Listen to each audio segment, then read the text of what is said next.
The Machia Wilderness Camp is a place where kids can come to find out who they are and how they interact with the natural world.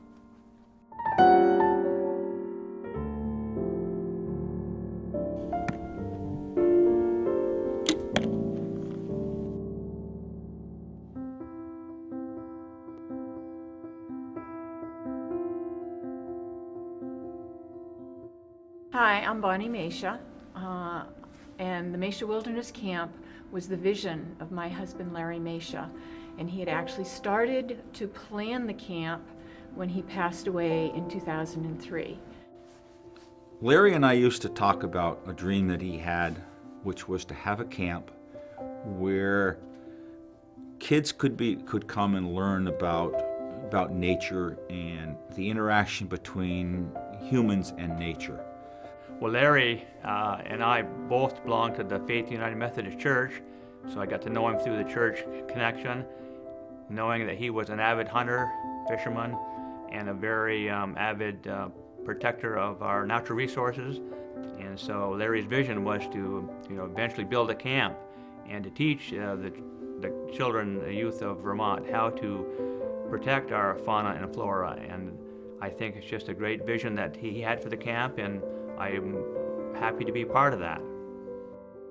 Specifically, and it's a term that he used many times, is that hamburger doesn't come from the grocery store, and that kind of simplifies the whole thing. But his dream was to have this place where kids could come, where they could learn self-sufficiency, how to go out and survive on their own if they had to. If they needed to repair a hinge in a door, they could do that. If they needed to fix an electrical outlet, they could do that. Find something edible in the woods so they could survive for the day. Where they could learn to do that. What we're offering is an expanded version of the traditional hunter education program that put on by any number of instructors throughout the state. What we offer is a lot more land navigation, a lot more, get in a tree stand, which normally isn't done. There isn't enough time in the normal program is put out, but we've expanded it, made it longer. We've incorporated the bow and trapping and a fishing program into one program where normally it's done separately. They learn a lot more about how to approach hunting, how to approach trapping, as opposed to just this is how it's done. This is much more in-depth instruction. The camp functions now as a day camp for a week in the summertime. We are getting enough applications at this point that we have to say no to some of them. So our next step, we guess, is to try to extend it to a second week. And then purchase land so that we can start building and have it as an overnight camp, in which case then we'd be able to have 2-week, 4-week, 6-week sessions, depending on what the kids were interested in and how involved they wanted to get. The term that I use here that is missing out of our current dream right now is the where. We have the camp that we go, and currently we're working under with support from outside agencies that allow us to come in and use their facilities. And those have worked wonderful. I mean, we've been able to do that. We conduct the camps and we run the kids through them, and we're turning kids away right now because we don't have enough time and space to do it. But what we really need is a place. Of course, at this point, we have done about all that we can do in the volunteer frame. So our next steps are to purchase the land, which means we need money. We need to start gathering together money so that we can purchase a substantial piece of land.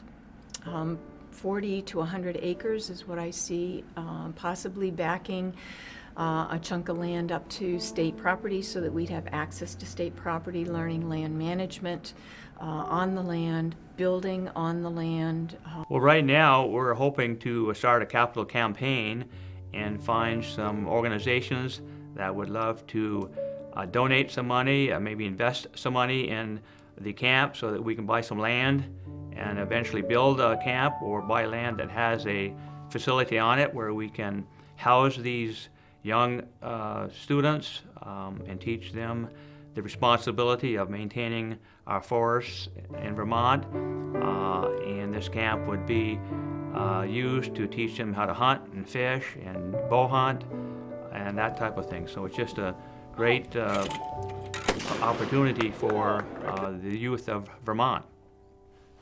And that's what our mission is right now, is to try to get that place, to get a location where we can set up and have these facilities to bring these kids in, where they can do more than just, right now we're focusing on the outdoor activities, the hunting, fishing, and trapping.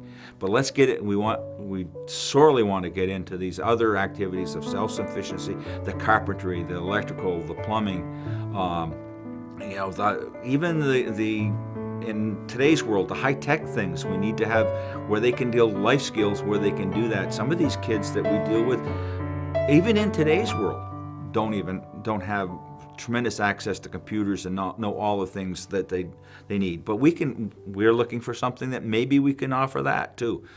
But we need a place, and that's what we're looking for. And to get a place, we're looking for some funds to do that. And of course, once the place is there, and we will have it, we'll have the place, we're going to have to be able to sustain it. And that's where we're to do it as a nonprofit organization. We're not trying to make money at this. We're trying to satisfy and, you know, meet the dream of a dear friend and colleague that had this vision, and what he wanted to do was help kids.